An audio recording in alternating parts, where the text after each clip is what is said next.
Let's talk about the Power Miners monsters for this episode of Minifiggin Minute. In 2009, LEGO debuted their new theme, Power Miners. This original series of sets followed a crew of miners that dug into the Earth's crust and ultimately found monsters, power crystals, and even lava creatures. It was a short-lived series and it only lasted 2 years, but it had a lot of cool, unique pieces. Be sure to check out my other video where I talk about the power mining crew, but for this one, we're just going to talk about the monsters. This first one we've got here is Boulder Racks. Came out in the Mine Mech set from 2009. He's currently worth about $8. Then we've got this trans orange one, Rocks. Came out in the Thunder Driller from 2009. He's worth about $10. Then there's Melt Rocks.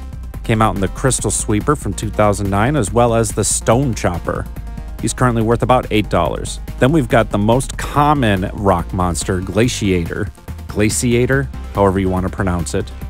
He came out in 5 sets, Boulder Blaster being one of them, as well as the Titanium Command Rig and this watch set. He's currently worth about $11, even though he's so common. Then we've got this neon green Sulfurix. Loving these puns here. He came out in just one set, but then a whole bunch of these poly bags that were distributed through all these different regions, such as this one from Sweden. He's currently worth about $8.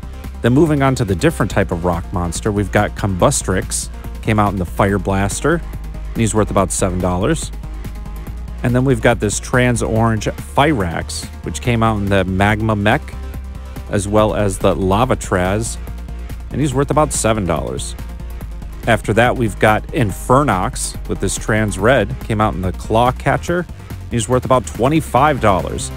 Moving on to the big rock monsters, we've got Geolicks, which came out in the Rock Wrecker, and he's worth about $28. Now this next one's the exact same, except on the box, he was labeled as only having 2 crystals on his back, so he's worth $28 as well. Then we've got Tremor Rocks, another rock monster and a great pun. Came out in these 2 sets, and he's currently worth about $52. And then we've got Erupter. This thing is so awesome. I mean, just look at him. Worth about $56. Now, before I tell you the grand total, I gotta be sure to remind you to check out the other video where I talk about the entire mining crew. But as for the monsters, if you have all of them, you got about $248.